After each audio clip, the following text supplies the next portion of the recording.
Video ini dibuat sebelum timnas putri kita menghadapi Filipina di partai terakhir grup B tanggal 27 Januari 2022.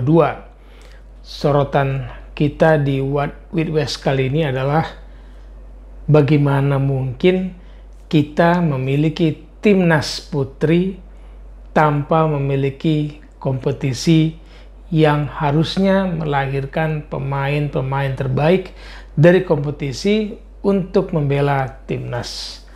Kalau katanya Garuda di dadaku, Garuda adalah jiwaku, harusnya mereka adalah orang-orang terbaik, pemain terbaik yang bisa mewakili bangsa ini, karena Garuda kalau dilambangkan sebagai perwakilan bangsa ini, ya mereka yang mengenakan jersey ada Garudanya di dadaku itu, ada Garudanya ya mewakili bangsa ini.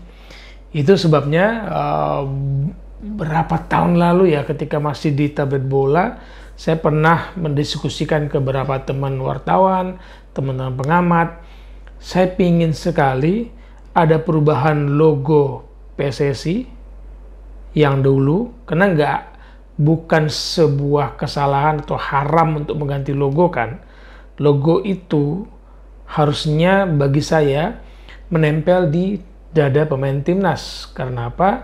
Timnas dikelola oleh PSSI dan PSSI harus menunjukkan kepada masyarakat Indonesia bahwa mereka lah yang mengelola, mereka lah yang bertanggung jawab terhadap timnas lewat logo di dada, lewat logo di baju jersey. Kalau misalkan di sini itu mereknya apapun lah, merek jersey-nya dari luar negeri, dari dalam negeri, tapi di sini waktu itu saya mengusulkan logo PSSI, ubahlah logo PSSI, ada burung Garudanya, ada logo PSSI, ada kata-kata PSSI sebagai pengelola tim nasional, tempelkan di sini.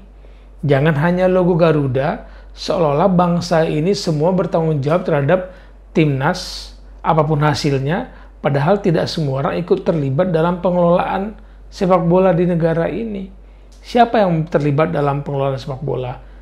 Tunjukkan bahwa mereka ada di sini. Sama kayak baju karyawan mungkin gitu ya, bisa dibilang, oh ini baju perusahaan A, oh ini wartawan dari TV A atau B, kelihatan dari bajunya. Sebuah usulan waktu itu bincang-bincang kepada teman-teman bahwa kenapa enggak ya logo PSSI itu bisa diubah, diperbaiki, lebih dinamis, lebih elegan, lebih kekinian, pakai logo burung Garuda, ada kata-kata PSSI-nya, tempelkan di dada.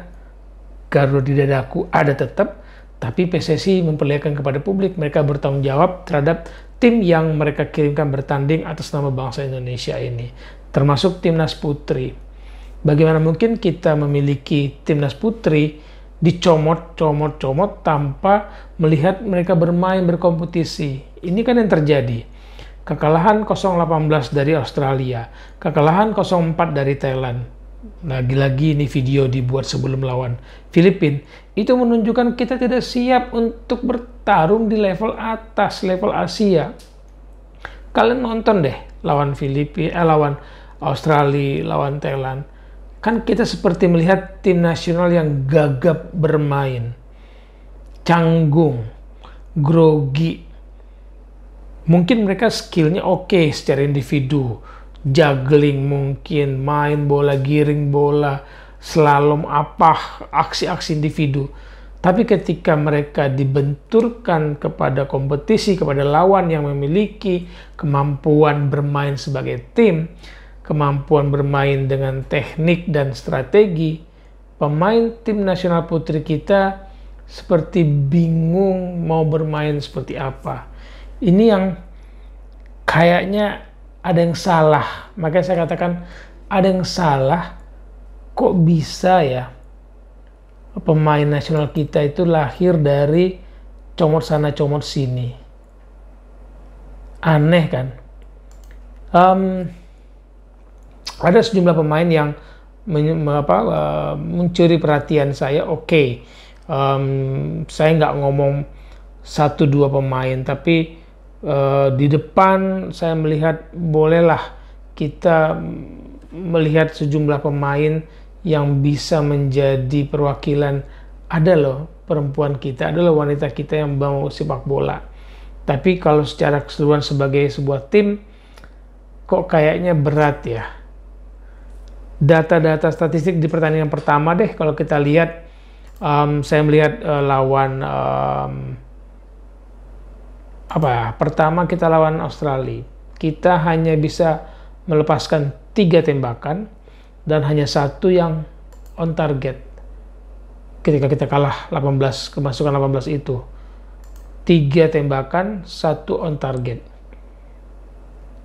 Position kita 35%. Passing kita ada 248, sementara lawan melakukannya 437. Ini sebuah perbandingan catatan statistik ya, ini yang saya baca. Saya kumpulkan lagi, lihat lawan Thailand yang kita kalah 0-4. Babak pertama kita kalah ketinggalan 0-2, kita hanya mampu melepaskan 1 tembakan saja. Lawannya di babak pertama Thailand melepaskan 19 tembakan, 6-nya on target. Penguasaan bola kita cuma 31% babak pertama, lawan kita 69%. Passing kita 103, operan dari lawan 215. Akurasi kita 45%. Dan kalau mau dibandingkan hingga babak kedua ketika kita kalah 0-4, kita hanya punya 2 tembakan tanpa on target.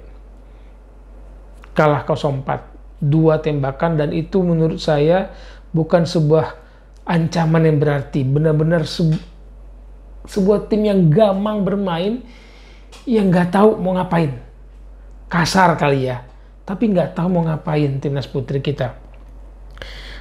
Di line up orang semua melihat Zahra, Musdalifah, tapi saya cukup kaget dengan pemain nomor 16 ya, Deva Patinasarani masuk babak kedua, kayaknya oke banget daya juangnya. Tahu lah sebenarnya dia melihat mau bermain seperti apa, boleh lah gitu ya. Nah ini yang menjadi catatan kita, bagaimana pemain kita sebenarnya satu-satu boleh menonjol, tapi ketika dihadapkan dalam sebuah pertandingan resmi sebagai tim, mereka sulit dan nggak bisa bermain. Buang bola juga masih terlalu biasa, seperti melihat anak-anak baru bermain. Standar sepak bola tim nasional kok rendah banget. Makanya tadi saya katakan, tunjukkanlah siapa yang bertanggung jawab mengirimkan mereka kepada publik lewat logo ini, logo PSSI yang ada Garudanya. Kalau pertanyaannya, kalau kalian jadi jenderal, lalu kalian ditugaskan, punya kesempatan mengirimkan prajurit ini bertempur atau enggak? Kalaupun mengirimkan bertempur, dipersenjatai apa enggak? Pernah latihan tempur apa enggak? Pernah mengecap pendidikan militer untuk bertempur di lapangan atau enggak? Lalu ketika pertanyaan tadi dijawab dengan enggak punya pengalaman yang memadai untuk bertempur, nggak punya persenjataan yang memadai untuk bertempur, nggak punya apalah untuk bertempur, terus kalian kirim sebagai jenderal, kalian kirim mereka bertempur ke lapangan dengan hasil 18 kebobolan, 4 kebobolan, bertanggung jawab nggak atas keputusan kita mengirimkan mereka bertempur ke panggung Asia, AFC Women's Asian Cup 2022. Di Women's Asian Cup ini, kalau saya mencatat ada 5 tim yang sudah pernah main di Piala Dunia. Di grup A, Cina sudah 7 kali main di Piala Dunia. Di Cina Taipei juga di grup A, atau Taiwan, dia juga bermain dengan, sudah pernah main di Piala Dunia 1 kali. Jadi Cina 7 kali, Cina Taipei 1 kali. Lalu Australia di grup B yang mengalahkan kita 18-0 itu sudah 7 kali main di Piala Dunia wanita. Thailand 2 kali bermain di Piala Dunia Wanita di grup B. Di grup C ada Korsel, ada Jepang. Jepang sudah 8 kali main di Piala Dunia, Korsel 3 kali tampil di putaran final Piala Dunia Putri. Kita mau masuk ke panggung yang ada mereka ini dengan modal apa? Dengan modal pemain-pemain kita ini yang dari mana? Ya, ini patut dicermati. Siapa saja sih pemain tim nasional kita, dari mana mereka berkompetisi? Pelatih Rudi Eka pasti punya alasan mengatakan enaknya melatih tim nasional putra itu ketika dia melakukan seleksi ada banyak pilihan. Ketika pemain tidak perform, dia coret, dia ganti pemasuk lagi. Ketika dia mau cari pemain, dia tahu main di mana para calon pemain tim nasional ini dan dia menyeleksi dari kompetisi, dari klub. Wajar kalau pelatih kita Rudi Eka Priambada ini dalam kata kutip jangan hakimi para pemain tim nasional putri, jangan bully mereka dengan skor 18 dari Australia, 4 dari Thailand. Dan ini sebelum video ini dibuat sebelum lawan Filipina. Jangan dibully mereka karena mereka juga nggak mau menerima hasil segitu. Ya, saya tidak menyalahkan pemain, saya tidak menyalahkan pelatih. Tapi pertanyaan saya, kenapa kita memutuskan membentuk tim nasional dengan waktu yang mepet pula dari kita lolos, kita tidak punya kompetisi, ya lolos waktu menuju ASEAN Cup 2022 ini, kita tidak punya kompetisi yang membuat mereka bertarung mengasah ketajaman bermain sebagai individu maupun sebagai tim dalam sebuah kelompok komunitas kompetisi yang berkesinambungan. Mereka nggak punya waktu lama untuk TC. Kalau mereka nggak bisa berkompetisi, Mbok Yao dikumpulkan dalam sebuah TC yang cukup lama dan dilakukan sparring partner yang cukup sering sehingga mereka terbiasa bertanding bersama-sama. Pemain-pemain yang muncul ke permukaan harusnya mendapatkan sorotan. Tadi saya menyebut Patina Sarani Carla Bio Patina Sarani. Semua orang menyorot bagaimana kiper Fani kemarin bermain cedera melawan Thailand ya.